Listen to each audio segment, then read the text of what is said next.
Before we begin, we publish new content every day. So be sure to subscribe to our channel and ring the bell to get notified about our latest videos. During lunch with my in-laws, I got a text from an unknown number. Don't react. They're recording you.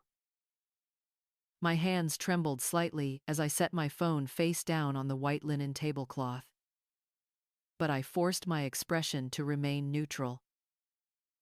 Around me, the elegant dining room of Arthur's family estate buzzed with polite conversation.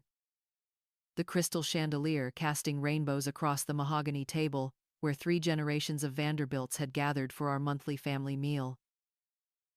I had been Skylar Vanderbilt for 38 years, though I never quite felt like I belonged to that name. Born Skylar Chen, to immigrant parents who owned a small restaurant in Queens. I had met Arthur at Columbia University when I was 25. He was everything my parents had dreamed of for me. Successful, from an established family, with a promising future on Wall Street. What they didn't know was that marrying into the Vanderbilt family meant surrendering pieces of myself I didn't even realize I was giving away. The text message that afternoon felt like a lifeline thrown to a drowning woman. I glanced around the table at the familiar faces. Arthur sat at the head, discussing market trends with his usual authority. His silver hair, perfectly styled, even at 65. His mother, Genevieve, now 85, but still sharp as a blade, dominated the conversation. Her voice carrying the entitled tone of someone who had never been denied anything. Clara, Arthur's younger sister, picked at her salad while nodding along to whatever opinion her mother expressed. Her artist's soul long ago crushed under financial dependence. For years, I had told myself this was normal. This was how old money families operated. I was the outsider who had married in. So naturally, there would be an adjustment period. I convinced myself that their coldness would thaw eventually. That I just needed to prove myself worthy. I threw myself into charity work. Learned to appreciate their expensive wines. Studied their social circle's history. I even gave up my career as an art history professor when Arthur suggested it would be better for his image if I focused on being a proper wife. After lunch, as we moved to the garden terrace for coffee, I excused myself to use the powder room. My phone buzzed again. Same unknown number. Check the study. Top drawer. Left side of the desk. Make it quick. My heart pounded as I climbed the sweeping staircase to the second floor. The study was Arthur's sanctuary. A room I rarely entered uninvited. I approached the massive desk with trembling fingers. The top drawer was locked. But I remembered Arthur keeping a spare key taped under the middle drawer. Inside, I found a folder labeled with my name.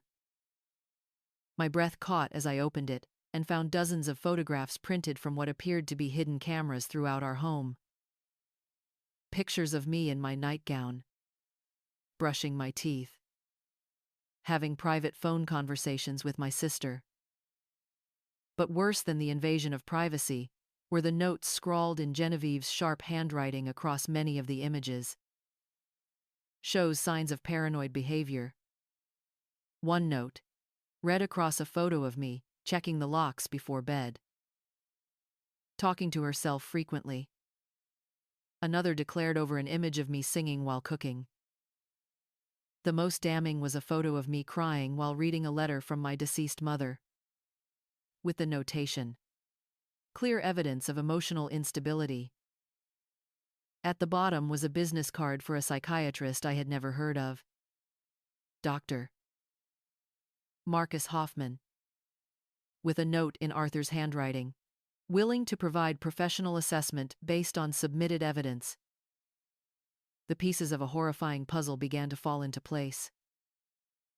For months, I had been feeling increasingly isolated and confused.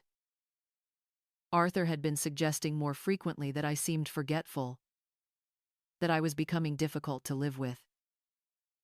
Genevieve had made several comments about how sad it was when elderly women lost their grip on reality. I had begun to doubt my own perceptions, wondering if perhaps they were right. Now I understood. They were building a case against me, documenting what they could present as evidence of mental decline. I photographed every page in the folder with my phone, then carefully returned everything to its original position and made my way back downstairs. The next morning, I called in sick to my volunteer position at the Metropolitan Museum, and instead made my way to the offices of Rebecca Martinez, a lawyer whose reputation for fighting for women's rights had made her both feared and respected in New York legal circles. Rebecca was younger than I had expected, perhaps 45, with kind eyes.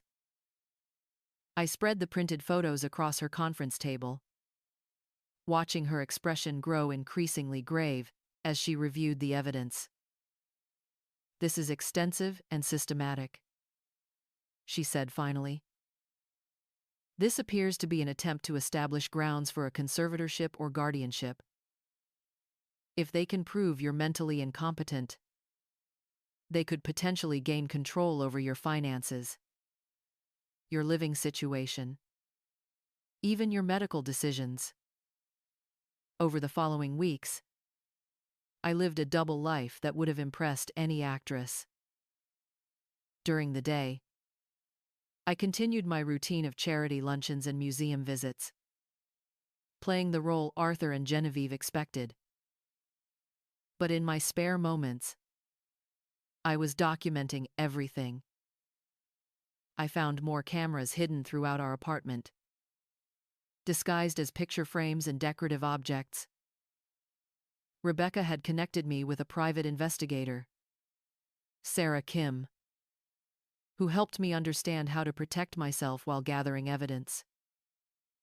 The unknown number that had first warned me, we discovered, belonged to Maria, the housekeeper who had worked for the Vanderbilt family for over 20 years. She had grown increasingly disturbed by what she witnessed and had finally decided to risk her job to warn me. Through Maria, I learned that the surveillance had been going on for over a year. The family had been building their case methodically, and they were planning to have me declared incompetent within the next few months. The breaking point came on a Tuesday evening in October.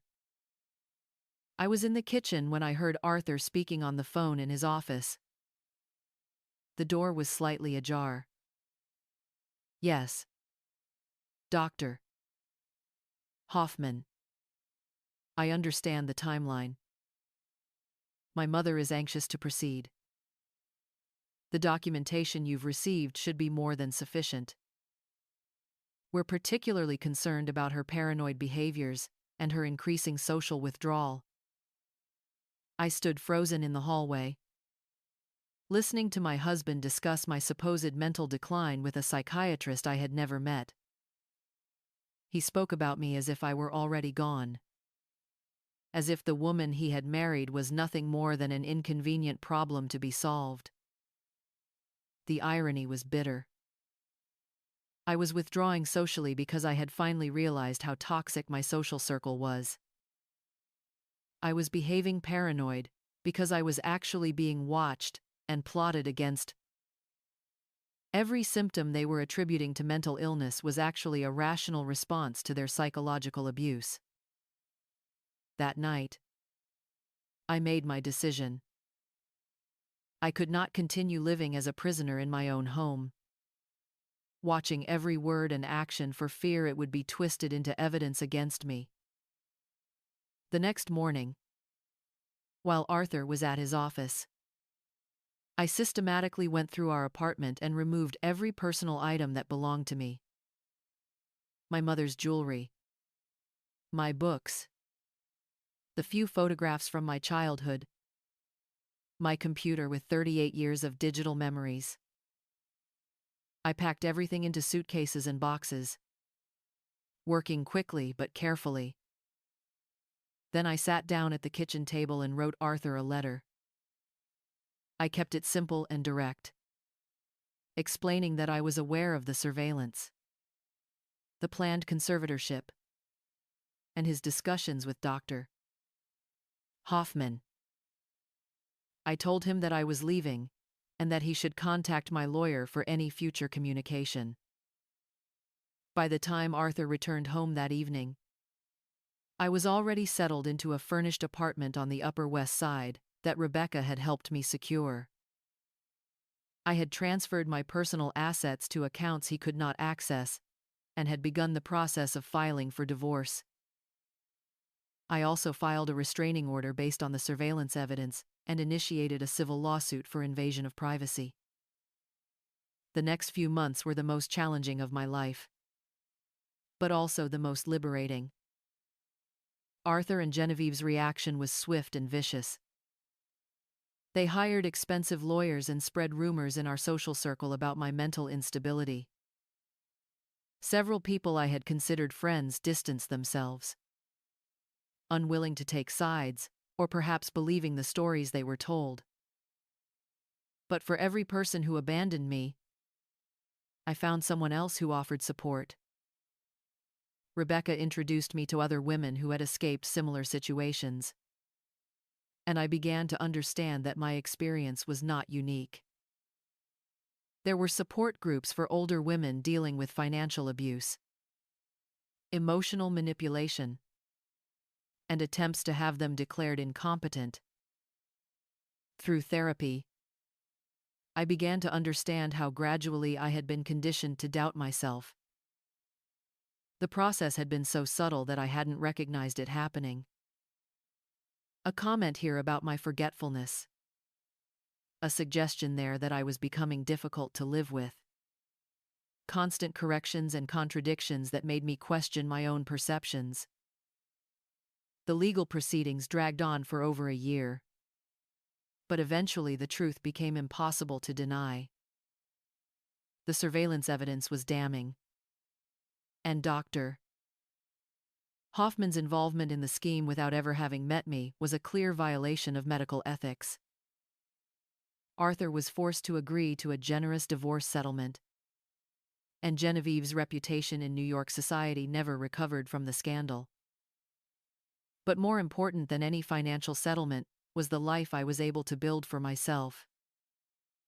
I rented a small apartment near Central Park, filled with light, and decorated with the things I actually loved rather than what was expected in a Vanderbilt home. I returned to work part-time at a gallery specializing in contemporary art by immigrant artists, finding joy in connecting with work that reflected my own experience. The most surprising development was reconnecting with my own creativity. I had given up painting when I married Arthur, convinced by Genevieve that such pursuits were inappropriate for a woman in my position. Now I took classes at a local art center, working in watercolors and discovering a talent for capturing subtle emotions in people's faces. My first exhibition was small, just a corner of a coffee shop gallery. But seeing my work on display felt like reclaiming a part of my soul I had thought was lost forever. 2 years after leaving Arthur, I received an unexpected phone call from Clara. She had left New York and moved to Vermont, where she was teaching art to children. She apologized for her silence during my divorce, explaining that she had been too afraid of Genevieve's wrath to support me publicly, but that she had followed my progress from afar and admired my courage. During our conversation, she revealed that Genevieve had attempted a similar scheme against Arthur's first wife 20 years earlier. That woman had been so devastated by the experience that she had moved across the country and never remarried. Learning this helped me understand that what had happened to me was not personal, but pathological. A pattern of behavior that had probably been going on for generations. Now, 3 years later, I wake up each morning in my sun-filled apartment and feel a sense of possibility that had been missing from my life for decades. I have genuine friendships with people who value me for who I am, rather than what family I married into. I have work that feels meaningful and creative pursuits that bring me joy. Most importantly, I have a relationship with myself based on trust and respect rather than doubt and self-criticism. The woman I am today would be unrecognizable to the Skylar who received that warning text during lunch with the Vanderbilts. Don't forget to hit the subscribe button, drop a like and a comment, and hit the notification bell so you don't miss out on our new content.